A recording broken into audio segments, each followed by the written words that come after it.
We're on the Woodland Trail in the Eighe Nature Reserve.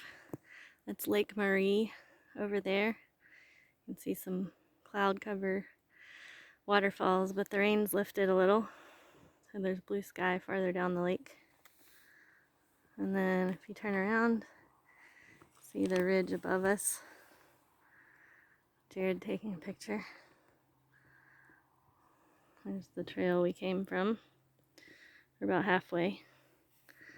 And there's all these amazing happy ferns and heather, and it smells kind of spicy, which is interesting.